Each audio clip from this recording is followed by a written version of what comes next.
The Great Galactic Zoo Fiasco. In a far-flung quadrant of the universe, where interstellar species gathered at the Galactic Council to debate the fate of countless worlds, one topic reigned supreme: humanity.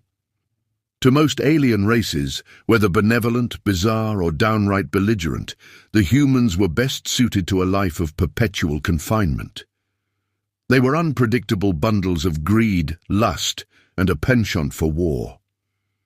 Their erratic behavior, though occasionally spiked with flashes of kindness, love, and creativity, was deemed too hazardous to allow them to roam free among the stars. Thus, under the wise, or so they thought, guidance of the formidable Draco-reptilians, an ancient race of dragon-like beings with scales that shimmered like cosmic emeralds, the Galactic Council had decreed that humans should be kept locked in a specially constructed habitat zoo. This was no ordinary zoo. It was an elaborate intergalactic containment facility designed to showcase humanity's peculiar nature for scientific study and cosmic amusement. The Council's ruling was absolute, enforced by countless patrol ships, energy barriers, and a whole lot of highfalutin bureaucracy. Not all aliens were convinced, however. In hushed conference rooms and back-alley cantinas, several progressive factions argued that humanity's potential for kindness, artistic genius, and even technological innovation might one day prove invaluable. They pointed out that while humans might occasionally engage in greed-fueled brawls and warmongering, they were also capable of heartwarming compassion, unbridled creativity, and even the odd romantic gesture that could melt the icy heart of a supernova. But these voices were drowned out by the loud reptilian clamor for security and order. Enter Max Maximus, a human who was, quite by accident, about to turn the intergalactic status quo on its head. Max was the sort of guy who could charm a vending machine into dispensing free snacks, and who never met a challenge he didn't tackle with a grin. With shaggy hair that looked like it had never met a comb, and a wardrobe that suspiciously resembled a thrift store explosion, Max Maximus had the kind of street-smart charm that defied logic. And somehow, in the midst of all the cosmic chaos, he found himself in the heart of the Galactic Council meeting. The council chamber was a spectacle of alien architecture, where shimmering floors, hovering orbs, and an omnipresent hum of energy set the stage for intergalactic deliberation. The Draco-reptilians were in full form, scaled, imposing, and radiating an air of reptilian superiority. At the center of the debate, high on a dais carved from asteroid granite, was Supreme Commander Vithrax, a regal female Draco with eyes like molten gold.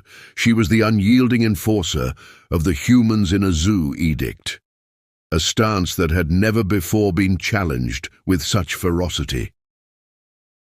It was during a particularly heated session where one opinionated Zorgblatt from the Andromedan Collective compared humans to cosmic puppies with a penchant for self-destruction, that Max Maximus accidentally found himself on stage. The portal malfunctioned, depositing him with a resounding boing right in front of the council. His casual attire and bewildered expression created a moment of awkward silence that lasted only a heartbeat before erupting into laughter and incredulous murmurs. "Who is this buffoon?" snapped Supreme Commander Vithrax, her tail twitching in displeasure. "Another specimen of the feral human species?" Max Maximus, ever the opportunist, grinned broadly and took a theatrical bow. "Name's Max Maximus, ma'am," he declared with a swagger that belied his apparent confusion. "I'm just here to check out the zoo, the council meeting." The chamber fell into a stunned hush. Here was a human, unafraid to address a roomful of galactic dignitaries, and doing it with such irreverence that even the stoic reptilians couldn't help but raise an eyebrow. Max's candidness and self-assured humor resonated with some of the council members who'd secretly harbored doubts about the harsh treatment of humanity. Max continued, "You know, I may be a little unpredictable, a little wild, but I promise you, there's more to us humans than just war, greed, and an unhealthy obsession with shiny things. We can love, we can create, and hey, we're pretty fun at parties." A ripple of giggles and murmurs swept through the assembly. The progressive alien factions exchanged excited glances, while the strict enforcers of the reptilian order shifted uncomfortably in their seats. Supreme Commander Vithrax's eyes narrowed, but her curiosity had been piqued. Determined to prove his point, and perhaps sensing an opportunity for interspecies mischief, Max Maximus launched into a series of impromptu demonstrations that would go down in Galactic Council lore. First, he recited a heartfelt poem about the beauty of sunsets, which he had witnessed on his last vacation, a 2-day trip to a neighboring state that he exaggerated for dramatic effect. Then, he performed a surprisingly soulful rendition of an old Earth folk song, his voice echoing through the chamber in a way that touched even the hardest alien hearts.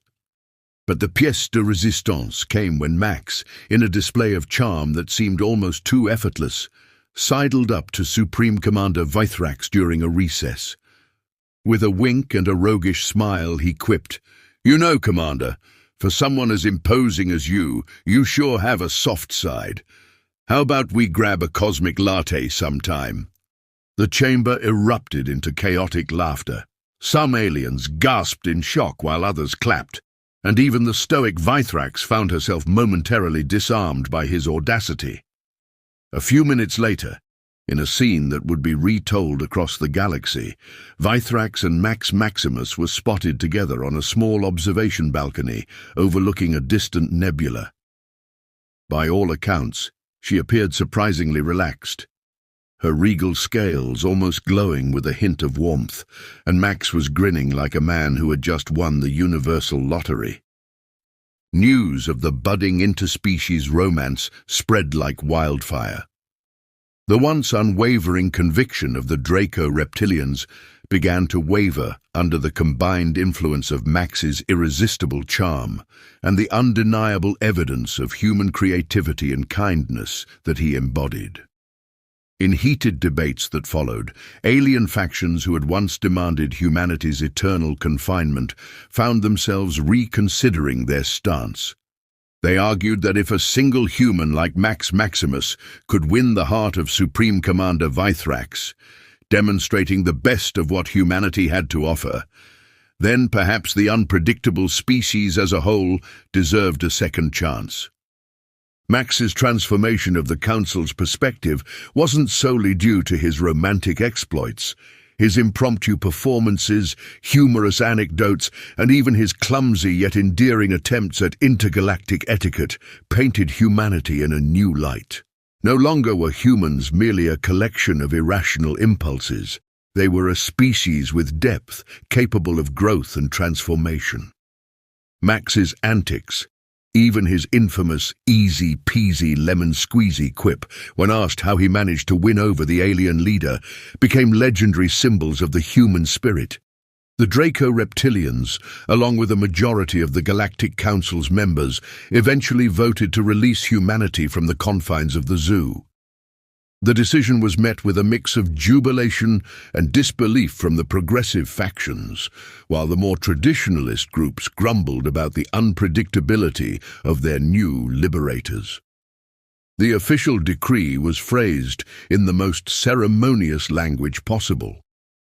In recognition of the transformative potential demonstrated by the specimen known as Max Maximus, and in light of the renewed optimism regarding the evolutionary capacity of Homo sapiens, the intergalactic containment order is hereby lifted. Let humanity roam free, subject to ongoing observation and the occasional reminder of their cosmic responsibilities. With the decree signed and sealed, with cosmic ink of course, a grand celebration was held on the Council's central plaza. Aliens of all shapes, sizes, and species gathered to witness the historic moment. Banners emblazoned with images of Max Maximus and Supreme Commander Vithrax danced in the synthetic breeze. Holographic displays flashed images of human art, literature, and, most memorably, a montage of Max's legendary cosmic latte date with Vithrax. The release of humanity from the Galactic Zoo sparked a renaissance across the cosmos. Earth's creative geniuses, philosophers, and even everyday folks found themselves the subject of intergalactic admiration. Human culture began to spread among the stars, a potent blend of quirky humor, passion, and an undeniable zest for life that resonated with beings far removed from Earth's chaotic existence. Of course, not every alien was thrilled by the turn of events. The few remaining traditionalists, whose disdain for human unpredictability was matched only by their admiration for strict order, whispered warnings about the potential chaos that might ensue. They predicted an era of interstellar turmoil where human passions could ignite conflicts among even the most well-ordered civilizations. But for every gloomy prophecy, there were countless stories of unexpected alliances, groundbreaking art, and the kind of interspecies friendships that defied conventional logic. Max Maximus, for his part, became an unlikely ambassador for humanity. He traveled from planet to planet, regaling alien audiences with tales of Earth's eccentricities, its humor, and its resilient spirit. With his trademark easy-peasy lemon-squeezy attitude, he helped bridge the cultural divide, proving that while humans might be unpredictable, they were also capable of extraordinary kindness and creativity. Supreme Commander Vithrax, now affectionately nicknamed V by her closest allies, and by Max, who insisted on using her first name, became a vocal advocate for the potential of all species to evolve beyond their baser instincts.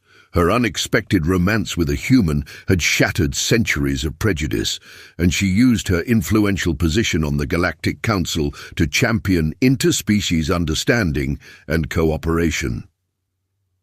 And so, the great experiment that began with a zoo, an elaborate confining habitat meant to keep humanity in check, transformed into a cosmic showcase of unity, progress, and humor. Humanity, once deemed too erratic to be trusted among the stars, had proven that with a little charm, a lot of heart, and the occasional cosmic latte, even the most unpredictable species could rise to greatness. In the annals of intergalactic history, the tale of Max Maximus and Supreme Commander Vithrax would be remembered not only as a story of romance and rebellion, but as a turning point where the universe learned to embrace the unpredictable beauty of diversity. The aliens who once locked humans away in a zoo eventually came to see that the very qualities they feared, greed, lust, and war, were balanced by an equally potent capacity for love, art, and laughter. Thus the cosmic zoo was unlocked, not by force or coercion, but by the indomitable spirit of a human who dared to show the galaxy what true freedom and a good sense of humor really looked like.